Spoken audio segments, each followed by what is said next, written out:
Gloria a Jesús. Quiero que se pongan sobre sus pies. Vamos a compartir este tiempo, gloria a Dios.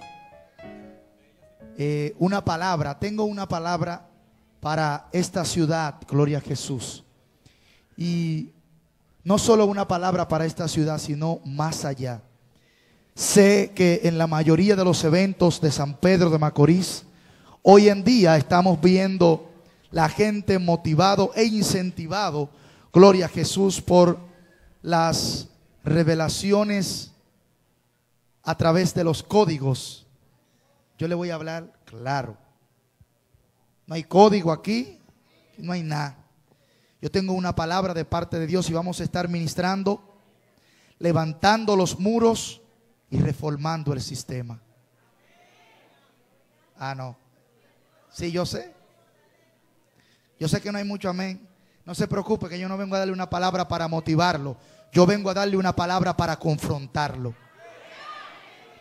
Gloria a Jesús. Leemos Nehemías capítulo 2. Mi esposa no pudo estar compartiendo con nosotros. Le pusimos la vacuna de los 6 meses al niño. Tiene fiebre, 2 al precio de 1. Wow. Entonces está ya con fiebre el niño. Y usted sabe cómo está ese jovencito regado. Nehemías capítulo 2 versículo 17. Gloria a Dios. Con un amén iniciamos.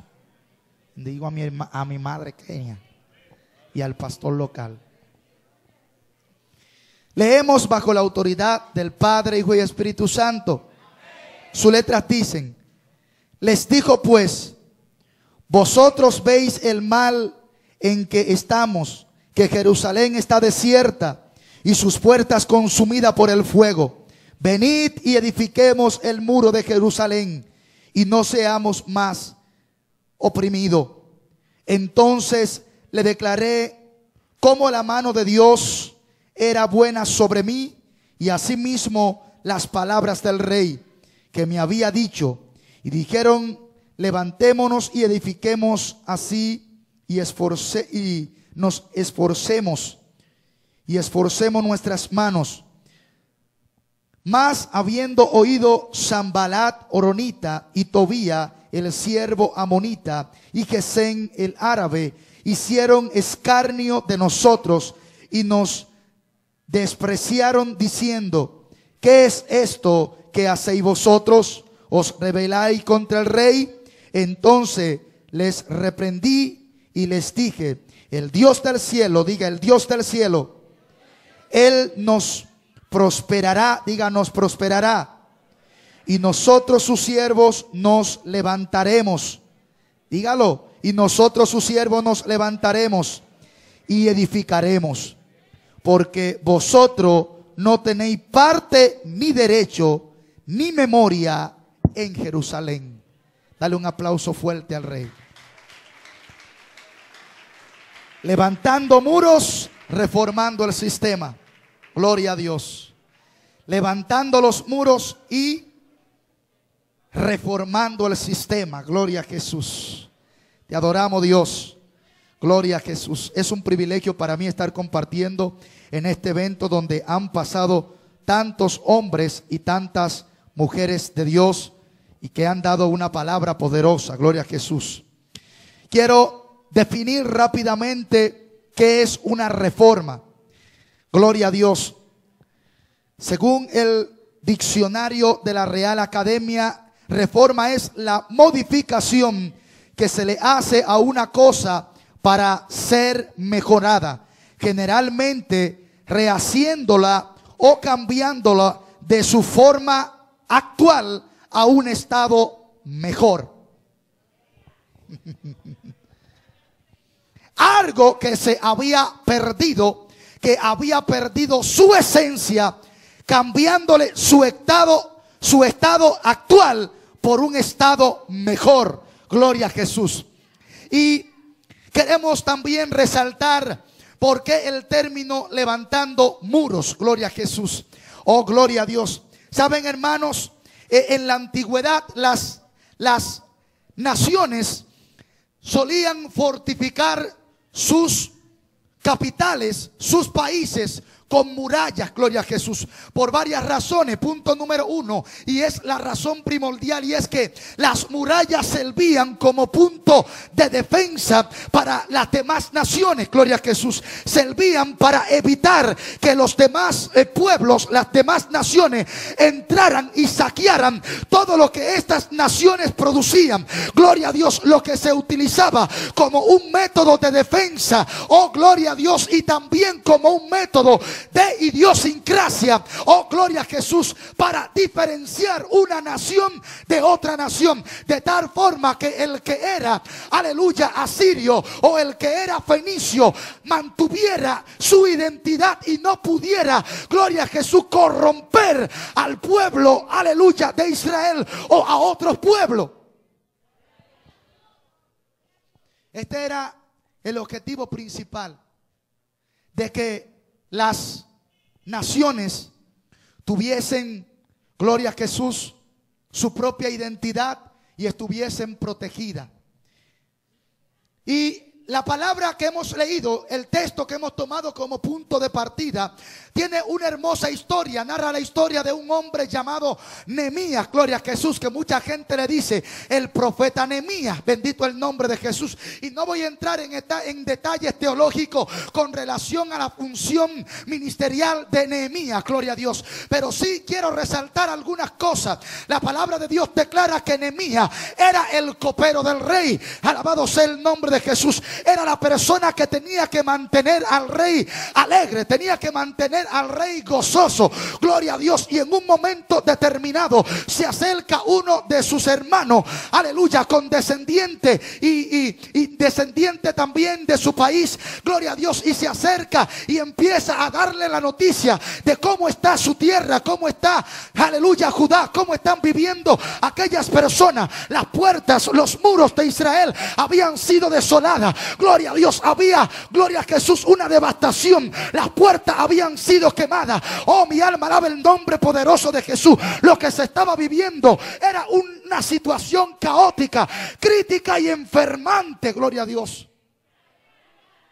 Cuando aquel hombre le dice esto, aquel hombre se entristeció, y la palabra de Dios resalta, aunque él estaba viviendo bien, aunque él estaba viviendo cómodo, gloria a Jesús, la palabra de Dios resalta que este hombre empezó a llorar, empezó a gemir, empezó, gloria a Dios, a contrictarse y empezó a orar a Dios. Empezó a decir: Señor, hemos pecado contra ti. Empezó a orar por el pueblo, porque entendía que algo en el pueblo, aleluya, había producido esto. Él sabía que el pecado había llevado a su pueblo a esta situación. Él sabía que el pecado había llevado a su pueblo a tener muros caídos y puertas quemadas.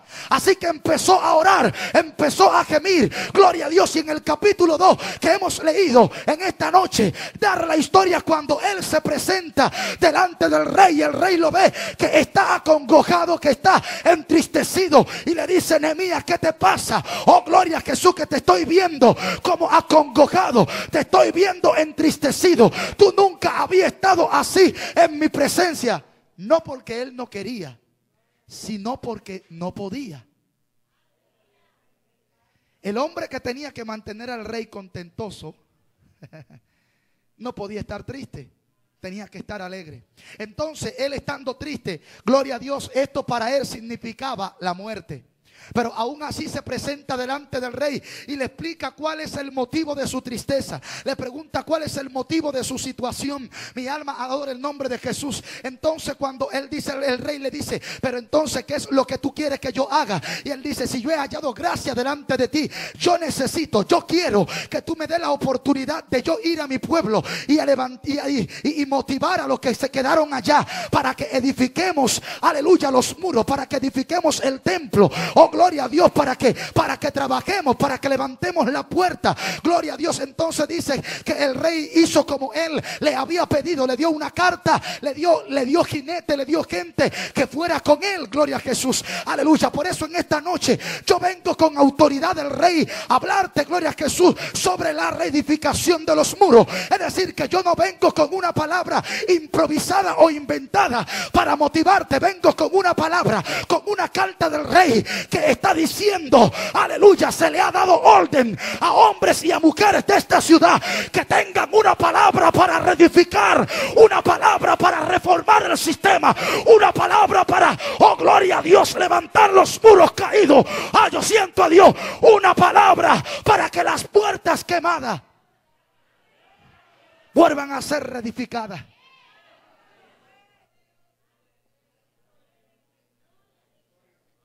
Entonces, en la base histórica dijimos que los muros representan la protección de una ciudad. Gloria a Jesús. Y cuando nosotros decimos, ¿para qué es importante levantar los muros? ¿Y de qué muro está hablando el predicador?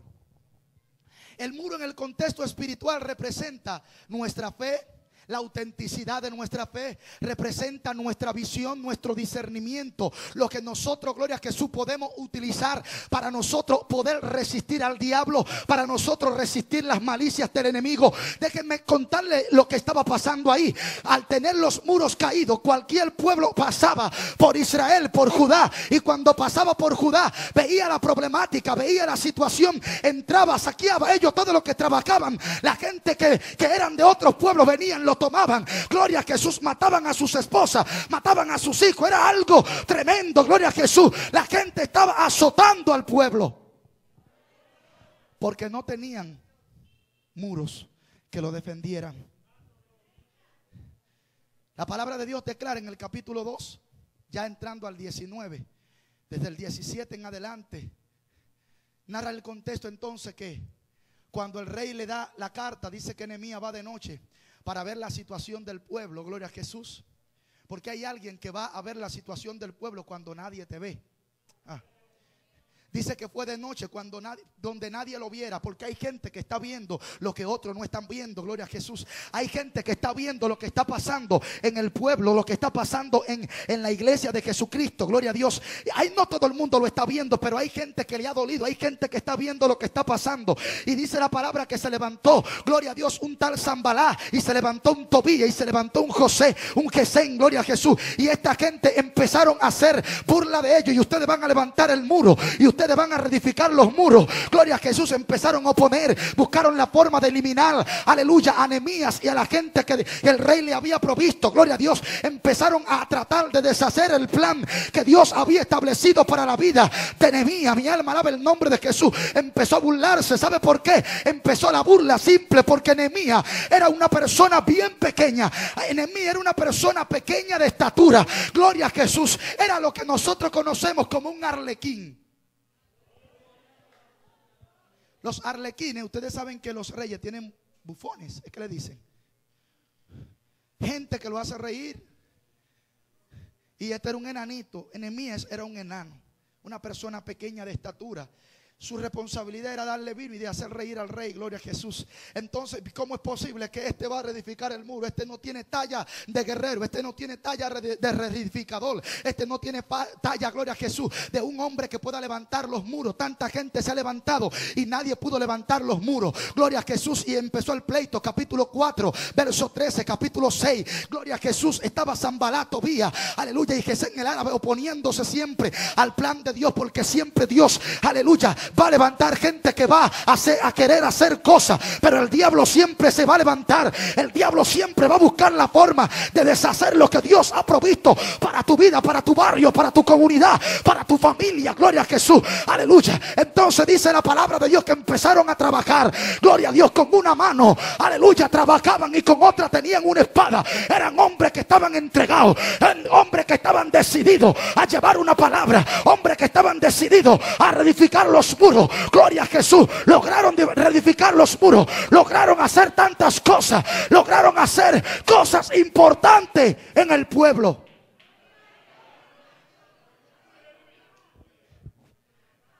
Hasta que viene la parte 2, que es la reforma. Dice la palabra de Dios en el capítulo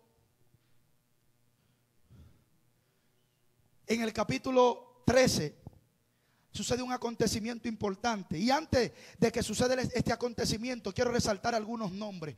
En primer lugar, el que primero se opuso fue Zambalá. Zambalá significa sin Dios, hijo del Dios lunar. Se lo voy a repetir que no entendieron. Dice que Sanbalat significa sin Dios, hijo del dios lunar. No entendieron lo que yo le estoy diciendo. Yo te estoy diciendo que la gente que no tiene a Dios, la gente, gloria a Jesús, que tiene otros dioses, que tiene otros criterios, que tiene otra filosofía de vida, son los que se van a oponer al plan de Dios en tu vida. Son los que se van a oponer que tú levantes muro, que tú levantes vallado, que tú levantes murallas, gloria a Jesús. Gente que no tiene a Dios, pero estaban dentro del pueblo que tenía a Dios. Estaban dentro, gloria a Jesús, de Judá, pero estaban solamente para oponerse. Gloria a Jesús. Sanbalá vivía en Judá. Él permanecía allí, gloria a Jesús. Vivió allí, tuvo esposa allí, echó raíces en Judá, pero no tenía a Dios, no conocía a Dios, no sabía lo.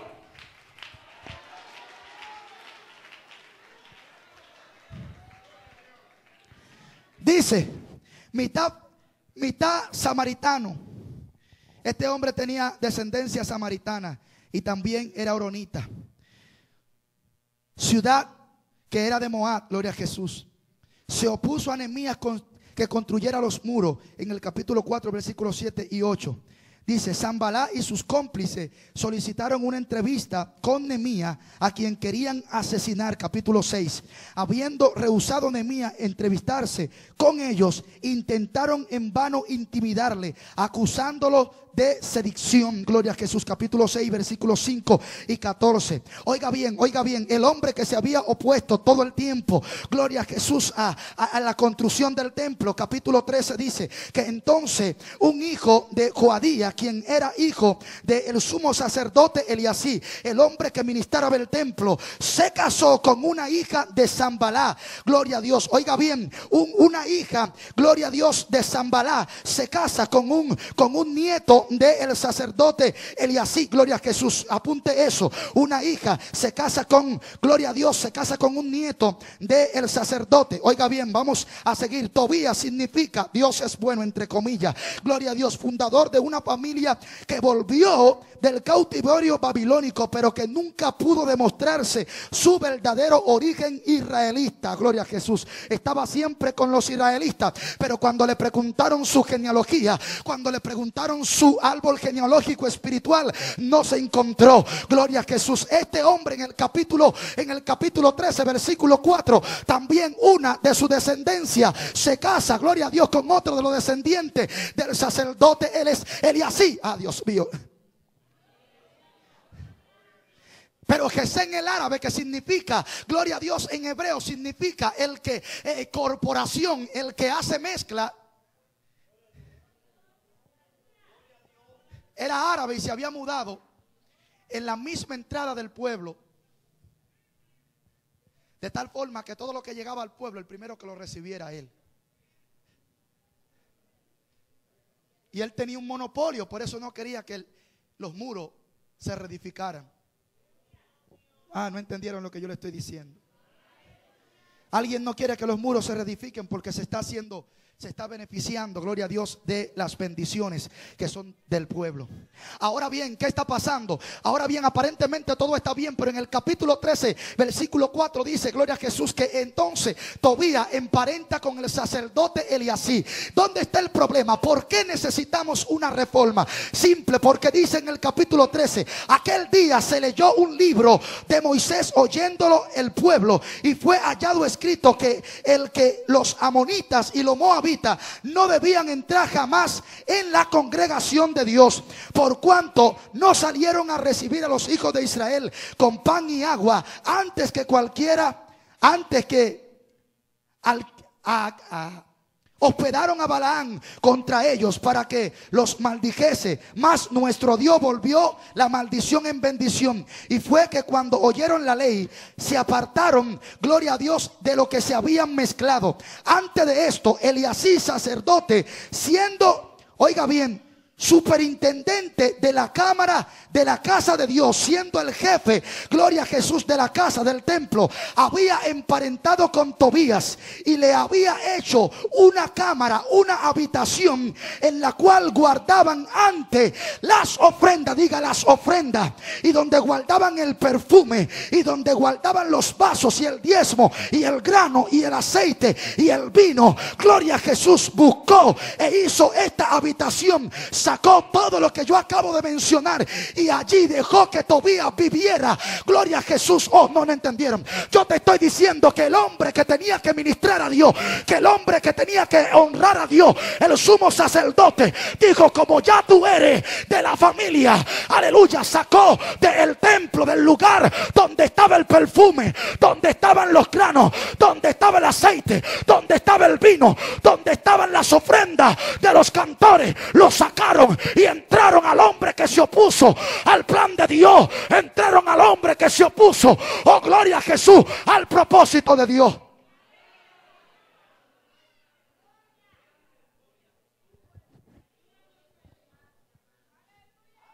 ¿Sabe por qué necesitamos una reforma? La gente se está preguntando ¿por qué? ¿Por qué no hay aceite? Simple, representa la unción. ¿Por qué no hay aceite? Porque es que han metido a Tobías en el lugar donde tenía que ir el aceite. ¿Con quién estoy hablando? ¿Por qué no hay vino, que representa, gloria a Jesús, la manifestación del Espíritu Santo, la embriaguez, gloria a Jesús? ¿Por qué no hay? ¿Por qué no hay este tipo de manifestación en la iglesia? Han metido a Tobías y a Sanbalá en el lugar que le correspondía estar el aceite y el vino. Pero ¿por qué la gente no quiere diezmar? Porque han metido al diablo y han visto el diezmo como algo financiero y no como algo espiritual.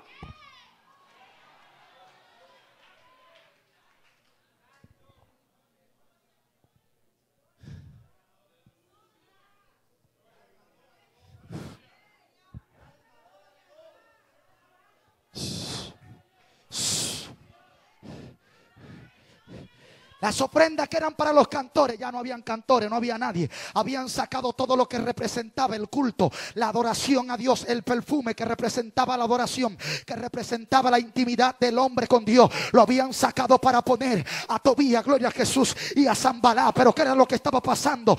Según narra la historia, gloria a Jesús, habían dos naciones importantes, aleluya, bien antigua. Estaba Troya y estaba Grecia. Troya tenía 400 años siendo, gloria a Jesús, la capital del triunfo. Todos los pueblos que se levantaban contra Troya, Troya lo eliminaba, porque Troya tenía unas murallas, gloria a Dios, que cada vez que venían las naciones a competir con ella, a combatir contra ella, gloria a Jesús, ella desde sus murallas, ella tenía una especie de arquero que cuando los contrincantes venían, ella desde sus murallas, los arqueros solamente apuntaban y lanzaban su flecha, lanzaban su jabalina, y la gente moría de frente, aleluya, a donde estaba la muralla.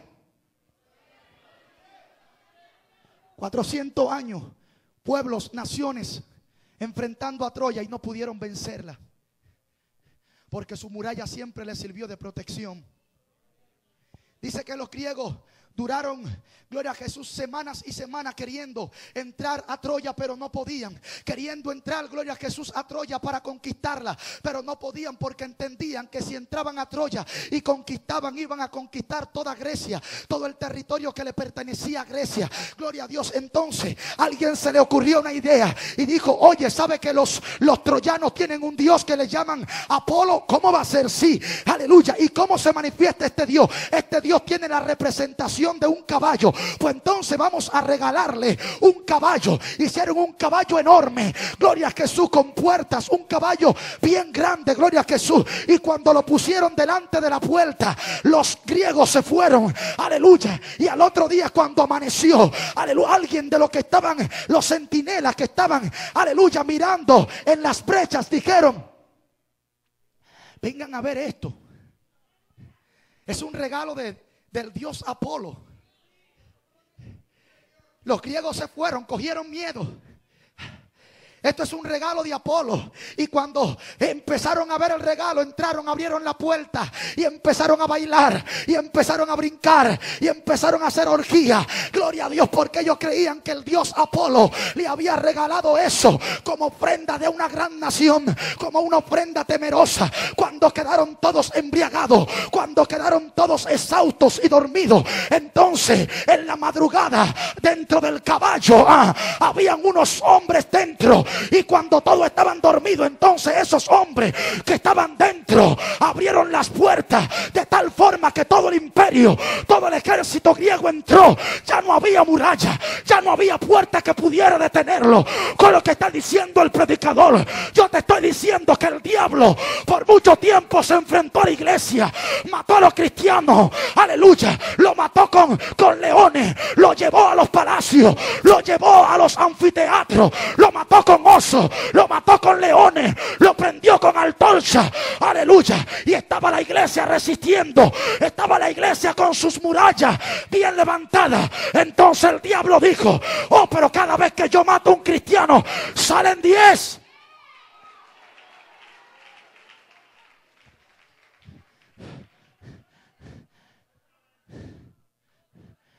Entonces el diablo dijo: voy a cambiar la estrategia.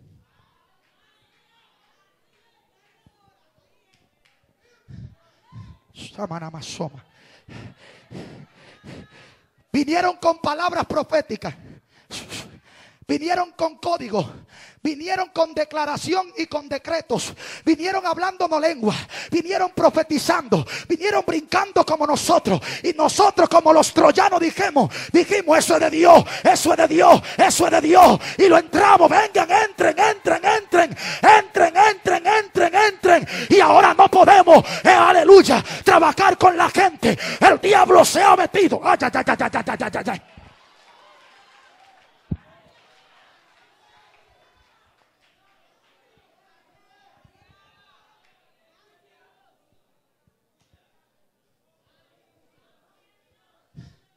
El diablo cambió la estrategia, hermano.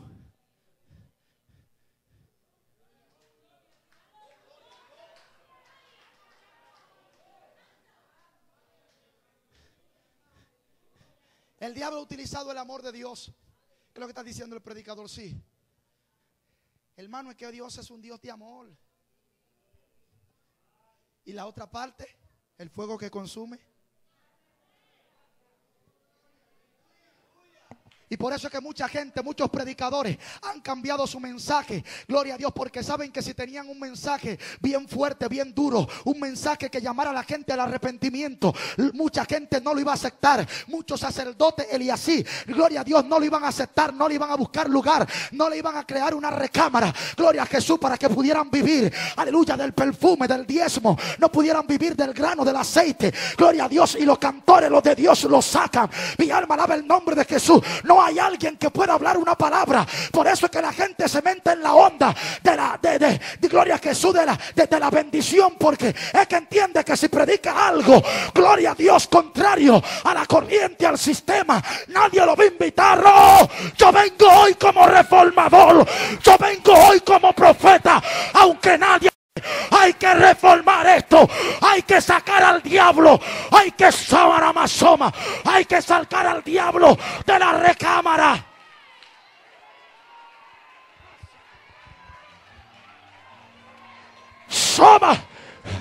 Tobías no se queda en la cámara de Dios. Tobías no se queda en la iglesia. Te va, Tobías, te va. Fuera. Se va a Zambalá.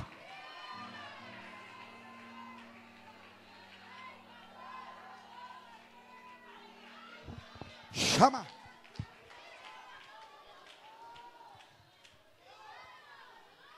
Shamanamaso.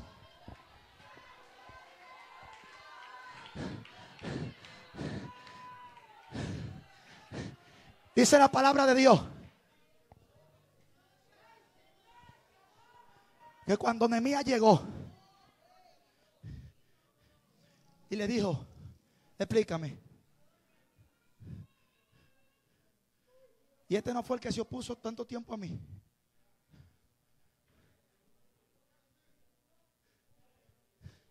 Oh, pero la iglesia que nos mató. y nos persiguió por tanto tiempo, que mató a nuestros profetas, que mató y persiguió a nuestros hombres de Dios, que nos difamó, ¿usted cree que yo voy ahora a estar subiendo mi foto a Facebook con ellos? ¿Usted cree que yo voy a estar dándole la mano? Y no es porque yo no quiera darle la mano, es que yo no voy a compartir. Yo no me voy a conformar al sistema. No, estoy hablando con alguien. Gloria a Jesús. Los que nos persiguieron, los que nos mataron, gloria a Jesús. Ahora voy a ser como ellos. Aquellos que dijeron tantas cosas, ahora voy a ser como ellos. Lo que yo no hacía, ahora lo voy a hacer. Lo que yo no permitía, ahora lo voy a permitir. Mentira del diablo. Esto hay que reformarlo. Esto hay que cambiarlo. Estoy hablando con alguien hoy aquí.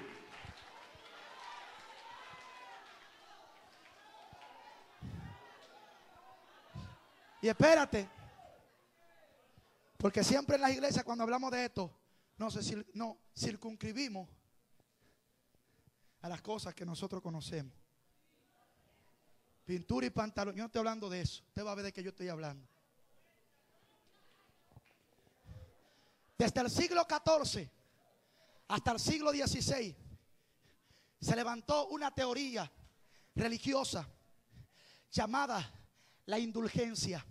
Esta teoría establecía que la gente tenía que pagar para recibir una reivindicación, recibir un purgatorio o un perdón de sus pecados.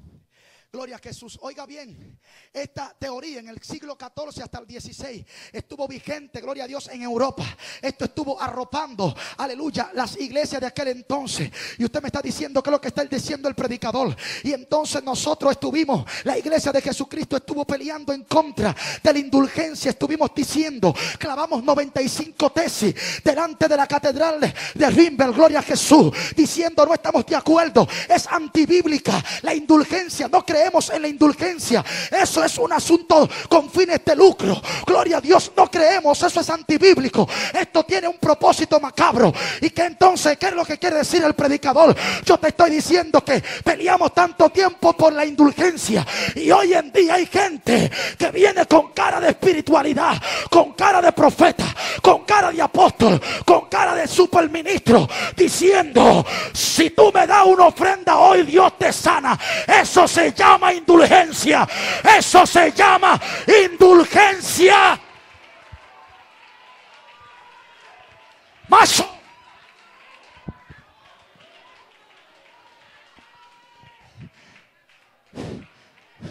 Dame una ofrenda que Dios te sana el cáncer. Eso se llama.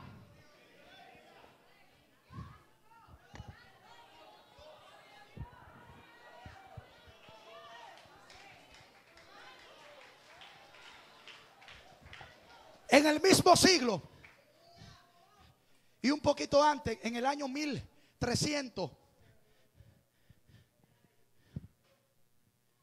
nace la teoría del humanismo y el pensamiento, la renovación. El humanismo conceptualmente no es malo, pero en práctica sí es mala. El humanismo establece, según el diccionario, que es la rama de la filosofía que establece al hombre como el centro de todo, como el centro del universo. Si usted va a Google, se va a dar cuenta que la imagen del humanismo es un hombre con los brazos abiertos, desnudo, y una esfera circular que representa el mundo, diciendo: todo gira alrededor de mí. La iglesia se opuso al humanismo porque el humanismo decía, gloria a Dios, que no hay nada, no hay ningún ser más grande que el hombre, que no hay nada, gloria a Jesús, creado más grande que el hombre, que todo, aleluya, es menor que el hombre. ¿Y qué es lo que está diciendo el predicador? Sí, lo que yo estoy diciendo, que también el humanismo ha querido colarse y se está colando en la iglesia, diciendo muchos predicadores, aleluya, y mi respeto para todos los predicadores, pero predicadores diciendo que somos pequeños dioses, gloria a Jesús, predicadores diciendo diciendo, aleluya, que somos dioses, que porque una mujer dijo, ay, porque alguien dijo, Pablo, que tú eres un Dios tal, y tú eres un, y dice que somos dioses, y dice que somos mayores que los ángeles, cuando el salmista decía, preparaste un cuerpo para mí y me hiciste menor que los ángeles. Está hablando de Jesucristo, es decir, que nuestra naturaleza es menor que la naturaleza celestial. El grande es Dios, el fuerte es Dios, Él es el que lo llena todo, Él es el que lo suple todo. Sin Él somos un estuche vacío.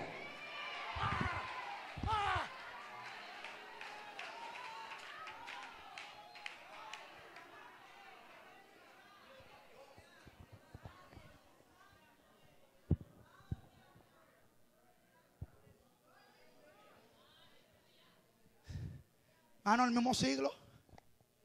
Seguimos desde el 14 al 16. La filosofía de la mente y el pensamiento.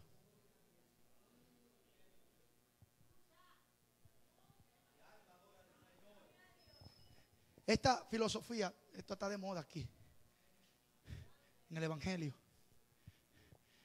La mente y el pensamiento es la filosofía que establece que todo lo que te rodea está sujeto a tus pensamientos. Le voy a especificar esto y aclararle esto. Esta filosofía reemplaza la fe y la destituye. Contrarrecta la fe. Porque esta filosofía dice, no está haciendo calor, no está haciendo calor, no está haciendo calor, no está haciendo calor. Y tú estás sudando. Y cuando yo estaba en la universidad y se iba a la luz, había un profesor que decía, el calor es algo mental, el frío es algo mental. Y un día se dio un martillazo en un dedo y yo le dije, el dolor también fue mental y la sangre fue mental. Esta filosofía dice que lo que tú pensaste, eso es. Eso es. No estoy enfermo, no estoy enfermo, no estoy enfermo, no estoy enfermo. Y ya tú no tienes síntomas y te mueres de cáncer. Pero hermano, esa es la fe, no. No confunda la gimnasia con la magnesia. La fe es la certeza de lo que se espera. Si es algo que se espera, es que va a venir, ¿no verdad? Entonces, la fe dice que yo estoy seguro que va a venir algo. La mentalidad y el pensamiento dice que aunque no haya nada, yo estoy bien, yo estoy bien, yo estoy bien. La mentalidad te dice, gloria a Dios, que no está lloviendo aunque esté tronando. La fe nunca te va a decir que aunque esté lloviendo, no está lloviendo. La fe te va a decir que en medio de la lluvia, si te enferma, Dios te sana. Gloria a Jesús. La fe nunca, aleluya, va a contradecir lo que tú estás viviendo. La fe, gloria a Jesús, reconoce que tiene cáncer. La fe reconoce que tiene sida. Gloria a Jesús. Pero la fe es que esa sida y ese cáncer Él lo sana. La mentalidad y el pensamiento dice, no tengo sida.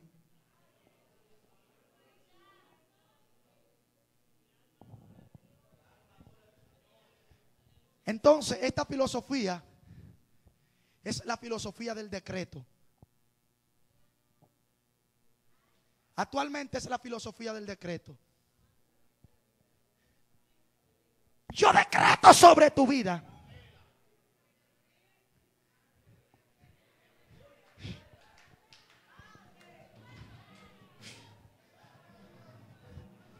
Yo decreto. Y te voy a decir lo que es un decreto. Esto no es ni en hebreo, ni en griego, ni en nada de esto. El decreto es una herramienta que una nación le concede a su mandatario para hacer cualquier ley o tomar cualquier decisión sin necesidad de su gabinete o de la Cámara de Legisladores. Lo primero es que el que decreta tiene que ser reconocido por el pueblo como máxima autoridad.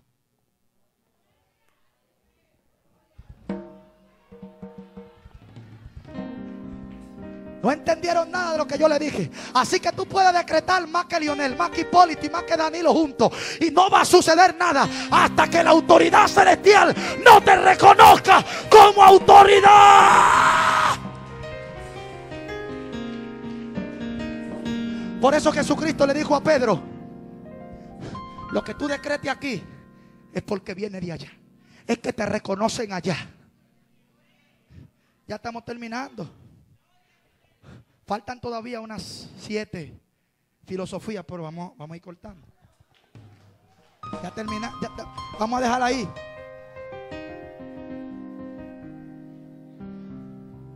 La otra filosofía que nace por el concepto de Lenin, de Marx.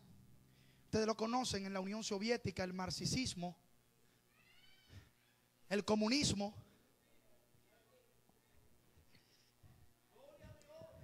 el nivel de igualdad y de derecho. Y esta filosofía también ha querido entrarse por nuestras puertas. Sí, déjame mi forma, que esa es mi forma.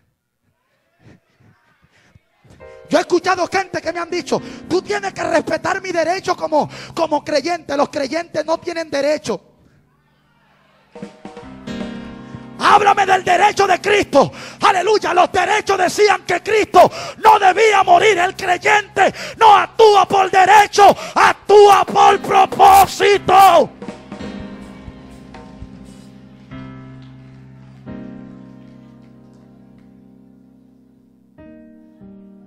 Entonces viene la rama del ecumenismo, lo ecuménico,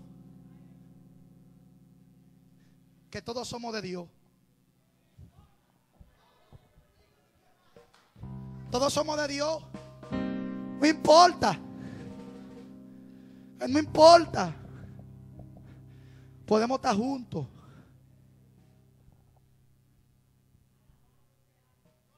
Vamos a dejarla ahí. El otro es la filosofía implantada en el 1500 por Constantino. Constantino ve una cruz, y cuando ve la cruz dice: con esta cruz tú vas a vencer. Y hay muchos cristianos que dicen: desde ese momento el cristianismo avanzó. Mentira del diablo. Desde ese momento el cristianismo empezó a corromperse. ¿Qué hacía Constantino? El que adoraba al dios sol, no importa, tú tienes tu lado en el templo. El que adoraba al dios lunar, no importa, tú tienes tu lugar. Y todo el que hacía lo que quería, él lo permitía, porque era un estado que quería conformar y quería gobernar a todo el mundo. Gloria a Jesús. Y decía: no, tú eres, no importa, tú haces aquello. Todo, como quiera, adoramos todo al mismo Dios. Esto lo estableció Constantino. Gloria a Jesús. Y el que adoraba a tal dios, a tal diosa, entonces tenía su espacio y tenía su horario y su día en el culto. Estoy hablando con alguien aquí. Gloria a Jesús. Entonces mucha gente dijo: gracias a Dios por Constantino, gracias a Dios por Cristo, gloria a Jesús, gracias a Dios.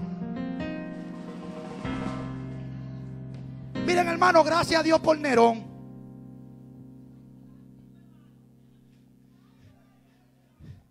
Porque empezó a matar a los cristianos y el evangelio se propagó.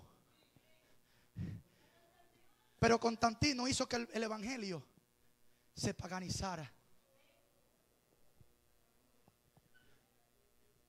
Ya nadie me persigue, yo puedo hacer lo que yo quiera. Es el evangelio del bienestar. Tú no puedes tener persecución, ni tribulación, ni situaciones adversas porque estás en pecado. Bien, pues entonces saquen la historia de Jesucristo de la Biblia. Saquen a Pedro, saquen a Juan, saquen a Santiago. ¿Estuvieron todos ellos en pecado? Y yo no estoy diciendo que usted tiene que vivir con el látigo encima. llegan momentos de refrigerio. Gloria a Jesús, porque en Mateo capítulo 5 dice: bienaventurados los que tienen hambre y sed de justicia, porque ellos serán saciados. Quiere decir que hay momentos de hambre, pero hay un momento de saciedad. Lo que quiere decir que hay momentos de dificultad y momentos de regocijo. Pero no me venga a mí que por esto tú no tienes que ser perseguido. Por esto hay que ser perseguido. Gloria a Jesús, aleluya. Yo dije una vez aquí anteriormente cuando estaba predicando, gloria a Dios, cuando todo en el mundo, en el barrio te ame, cuando todo el mundo reconozca la iglesia, cuando todo el mundo te salude, cuando todo el mundo te bese, escapa por tu vida, porque la iglesia le repele al diablo, la iglesia le causa problema al diablo y el mundo no te va a amar.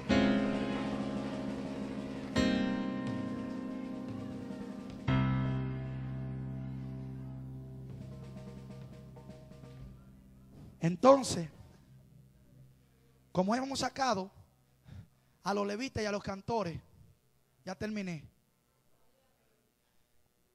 de la cámara de Dios. Por eso tenemos cantantes que usted escucha su CD entero y usted no escucha a Jesucristo por parte. Por parte, hermano.